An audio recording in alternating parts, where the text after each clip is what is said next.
Friends, अच्छा जी, PSY 631 psychological testing and main lesson number 15 हम start करने लगे हैं।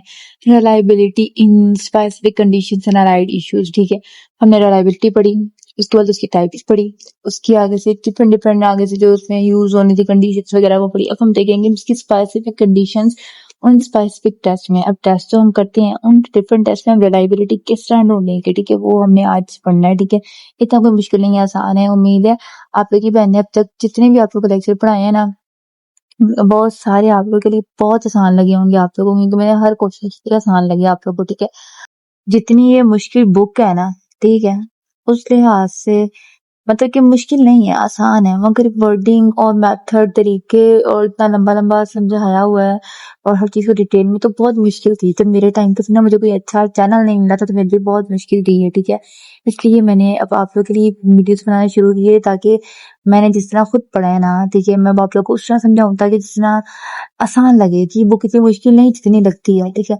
इसमें मेरे इस टाइम पे ना मैंने खुद देखे थे कितने बच्चे फेल हो गए थे, कितने बच्चे मैंने फेल हुए भी देखे थे इस सब्जेक्ट में। तो मुझे जब मैंने अटेम्प्ट दिया ना इस पूरे सब्जेक्ट का अपने टाइम पे जब दिया था, तो मैंने फिर सोचा कि यार ये सब्जेक्ट इतना मुश्किल नहीं है, इसको जैसे हर इंसान ना इस समझ नहीं सकता जिस तरह मैं बता रही हूँ। ठीक है, उम्मीद है जिस तरह मैंने अब समझा है ना, इस तरह आप लोगों को जिस तरह हमने फर्स्ट लेक्चर लिया, ठीक है, फर्स्ट लेक्चर में मैंने आपको सारी डिटेल इंट्रोडक्टरी सारा कुछ बताया, तो आप लोगों को पूरी बुक समझ में आ गई ना पूरी बुक समझ में।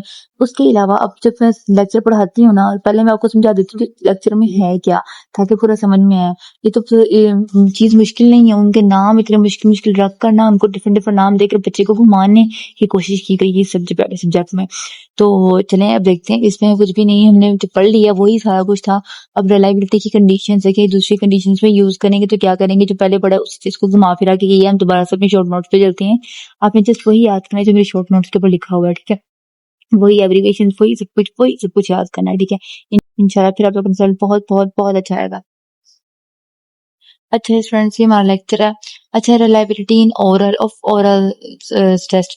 अगर कोई ओरल टेस्ट हो, जैसे कि हम सुनने वाला टेस्ट हो, ठीक है, उसमें हम रिलायबिलिटी चेक करेंगे तो उसके लिए डिफरेंट एग्जामिनर्स की डिफरेंट मार्क, हर जो डिफरेंट डिफरेंट एग्जाम टीचर होते हैं ना, एग्जामिनर कह लो टीचर कह लो, अलग अलग किस्म के मार्क्स देते हैं, क्योंकि हर किसी का अपना नजरिया, हर किसी का अपना पॉइंट ऑफ व्यू है। ठीक है, ठीक है, कोई मार्किंग स्टिक करते हैं, कोई बिल्कुल इजीली। ठीक है, इसके बाद सोल्यूशन इसका क्या है कि इसको प्लान करिए, टेस्ट केयरफुली केयरफुली कह लो कि एहतियात के साथ ना उसको प्लान करिए, ताकि ना सुनने में प्रॉब्लम आए, ना बच्चों को सुनाने में आए, और ना ही मार्किंग में आए। ठीक है, give model questions before test. पहले एक मॉडल तैयार करें फिर टेस्ट लें। ठीक है, उसके बाद दो से ज्यादा एग्जामिनर्स की जरूरत होती है। क्यों? क्योंकि ना एक सुन सके और एक रिकॉर्ड कर सके। अगर एक को सुनने में कोताही हो तो अगला उस चीज को दोहरा ले। ठीक है, रिकॉर्ड करे आंसर को ऑन ऑडियो में। ठीक है, उसके बाद रिलायबिलिटी जो है ना इसमें यूजली होती है 0.60 to 70। ये MCQs आया था, अपनी याद रखना है, बस इतनी चीज याद रखनी है। यूजली जो है ना ओरल टेस्ट के अंदर रिलायबिलिटी है 0.60 to 70। ठीक है,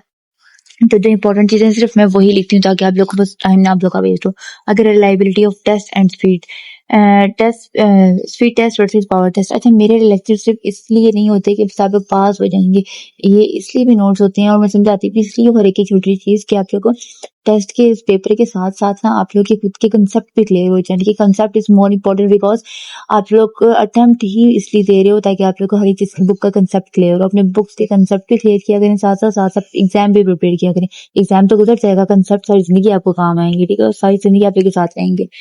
ठीक है, आगे स्पीड टेस्ट में जो है ना शॉर्ट टाइम लगता है, इजी आइटम्स यूज होते हैं और स्कोर की स्पीड भी मेजर की जाती है। उसके बाद 9 वंस फिनिश। ठीक है, कोई इतिहास वो नहीं है। ठीक है, आगे जो है ना पावर टेस्ट में कह लो कि इनफ टाइम चाहिए होता है, डिफिकल्ट आइटम्स होते हैं क्योंकि इसमें पावर चेक की जाती है, स्कोर नॉलेज के हिसाब से होता है। No one gets 100। ठीक है, इसमें कह लो कोई भी इतना जो है ना वो 100 तक नहीं कर सकता। अगर इसमें जो है ना स्प्लिट हाफ, जिसमें स्पीड टेस्ट में हम ना स्प्लिट हाफ नहीं यूज करते। स्प्लिट हाफ टेस्ट बोलते हैं इसको हम 2 हिस्सों में हाफ अप कर लेते हैं और फिर इसको यूज कर लेते हैं, तो वो नहीं कर सकते क्योंकि स्पीड में हमने मेजर करना होता है। स्पीड और स्पीड में सारा होता है कि सारा हम इस स्पीड में कर लेंगे कि नहीं कर लेंगे। बाकी जो है ना टेस्ट रीटेस्ट अल्टरनेट फॉर्म जो है ना तो रिलायबिलिटी की टाइप्स वो हम इसमें यूज कर सकते हैं। आगे हम देखते हैं इसका सैंपल एंड रिलायबिलिटी। हमने रिलायबिलिटी डिपेंड करती है वो जो टेस्ट लेता है। ठीक है, टेस्ट टेस्ट, ठीक है, जो टेस्ट लेता है उस पर डिपेंड करता है। ठीक है, वेरिएबिलिटी में डिफरेंट जो है ना स्कोर्स, अगर डिफरेंट स्कोर है तो हाई रिलायबिलिटी होती है, ठीक है। अगर सबके स्कोर डिफरेंट डिफरेंट आए ना, मतलब कि ये नहीं अगर एक बच्चे का वो भी अलग आ रहा है रिजल्ट, दूसरे बच्चे का भी अलग आ रहा है, इसका मतलब अगली चीटिंग नहीं की और रिलायबिलिटी सही टेस्ट जा रहा है। और अगर सबके सेम स्कोर आ रहे हैं तो रिलायबिलिटी लो है, ठीक है। ये चीज समझ में आनी चाहिए, ठीक है। ऐसा बाजुकात आपने बचपन से देखते आ रहे हैं कि अगर क्लास में हम सब बच्चों के टेस्ट जो है ना सेम रिजल्ट आया तो टीचर दोबारा टेस्ट लेती है, क्यों? क्योंकि पता चल जाता है कि बच्चे ने चीटिंग की हुई है और सबके लिए एक बराबर है, फिर टीचर मुश्किल देती है, फिर आसान कर देगी, डिफरेंट ये सिचुएशंस होती हैं, ठीक है। और एबिलिटी ये वो चीजें हैं सारी छोटी मोटी जो हम बचपन से देखते आए हैं, मगर अब उनको पढ़ते हुए हमें वो मुश्किल लगती है, ठीक है। ये बचपन से आप देखते आए हैं, ये वही सारा कुछ टेस्ट कौन से बच्चे ने नहीं दिया, हर बच्चे ने टेस्ट दिया होगा, ठीक है। Ability level, ability level mix of high और लो एबिलिटी, गुड रिलायबिलिटी। अगर दोनों एबिलिटी कम भी हो ज्यादा भी तो वो गुड एबिलिटी बनती है। आगे स्टैंडर्ड एरर ऑफ मेजरमेंट, अच्छा इन सब में एरर तो मस्ट है, एरर आता ही आता है, ठीक है। जो स्टैंडर्ड एरर होता है ना सब में आ रहा है स्टैंडर्ड, ठीक है, उसको स्टैंडर्ड एरर ऑफ मेजरमेंट कहते हैं और SEM उसको डिनोट करते हैं, ठीक है। और एसटी इसका formula ST point under root 1, ये आपने अप्लाई कहीं पे भी नहीं करना, बस आप ये फॉर्मूला याद कर लें, MCQs पे आ सकता है, ठीक है। अप्लाई नहीं करना, सब्जेक्ट में भी नहीं आएगा, ठीक है। Current data what it means, ठीक है। इसका मीनिंग है अमाउंट ऑफ एरर, जो एरर है ना स्टैंडर्ड एरर ऑफ मेजरमेंट में जो एरर आया है उसको स्कोर 90 तो SEM 3.79, रियल स्कोर जो है 86 to 94 हो सकता है। 68% स्कोर विद इन प्लस या माइनस SEM, मतलब कि स्टैंडर्ड एरर ऑफ मेजरमेंट 68% का जो है ना स्कोर जो है इस हद तक लो हो सकता है, ठीक है। आगे हम देखते हैं acceptable value of reliability, perfect 1.0। आपने ये इतनी चीज लाजमी याद रखनी है जो मैंने आपको बता रही, परफेक्ट जो वैल्यू की रिलायबिलिटी ना 1.00 है, ठीक है। और गुड फॉर रिसर्च के लिए 0.70 to 80 और बेस्ट 0.80 to 90। बेस्ट कितनी है और गुड कितनी है और परफेक्ट कितनी है, आप पानी कितना, ये चीज याद कर लें, MCQs आ सकते हैं, ठीक है। Enhancing reliability, increase number of item, अगर रिलायबिलिटी बढ़ानी है आपने तो उसकी इंक्रीज करो आइटम की नंबर में, तो क्वेश्चन ज्यादा कर दो और क्लियर यूज करो वर्ड्स वगैरह और लैंग्वेज वगैरह और इजी वर्ड्स हो उसमें, ठीक है। ऑल आइटम मैयर सम कंटेंट, सेम कंटेंट, सारा जो है ना उसमें सेम कंटेंट हो, ये ना हो एक जगह पे अल्लामा इकबाल का पूछा है तो एक जगह पे कायदे का पूछा हुआ हो, ठीक है। ये बातें हैं, ठीक है। अब उसके अलावा इसकी समरी हम देख लेते हैं, ठीक है। ये MCQs में आपने MCQs जो है ना मुझे कमेंट में बताने आप लोगों, ठीक है। Reliability change with test type और सैंपल एंड एरर, ठीक है। जो रिलायबिलिटी है ना वो चेंज होती है टेस्ट की टाइप के साथ, ये टेस्ट की टाइप ओरल है, स्पीड है, पर्सनैलिटी का है, इंटेलिजेंस का है, कौन सा टेस्ट है। सैंपल मतलब कि सैंपल आपने ग्रुप 2 बंदों का है, 3 बंदों का है, 4 बंदों का, एरर कह लो कि उसमें ज्यादा एरर है थोड़ा एरर है कि सबका सेम है सबका डिफरेंट है। ये 3 चीजें मस्ट इंपॉर्टेंट है, टेस्ट टाइप, सैंपल और एरर, ये 3 चीजें जो रिलायबिलिटी को चेंज करती है, चेंज होती रहती है, ठीक है। आपने पानी की तरह याद रखनी है, ठीक है। ये चीजें आगे हम MCQs देख सकते हैं, मैं आपको MCQs पढ़ देती हूँ एक बार, ये आपने मुझे कमेंट में लास्ट में इनका आंसर बताना है, ठीक है। SEM मतलब कि standard error of measurement formula, इसका फॉर्मूला क्या है, ठीक है। अच्छा रिलायबिलिटी और जो स्टैंडर्ड एरर ऑफ मेजरमेंट है ना इसका है कि अगर रिलायबिलिटी हाई होगी ना तो एरर कम होगा, अगर रिलायबिलिटी लो होगी तो जाहिर सी बात है एरर ज्यादा होगा, ठीक है। ये चीज आपने पानी माइंड की तरह याद रखी है, अपने माइंड में पानी की तरह, ठीक है। इसलिए टेबल बनाया हुआ है।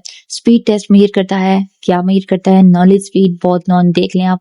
Good reliability for a research, good reliability कितनी होती है आप मुझे बताएं। To increase reliability we should, अच्छा oral test reliability is low because item hard, time short, different examiner, no item। अच्छा ये हमारा लेक्चर तो उम्मीद है आप लोग को अच्छे से हर चीज समझ में आ गई हो गई। बाकी अगर आप लोग के लिए हेल्पफुल हो तो आप लाजमी कमेंट किया करें और लाइक कर दिया करें चैनल को। बाकी दुआ में याद रखें। अल्लाह हाफिज़, इंशाल्लाह नेक्स्ट लेक्चर में।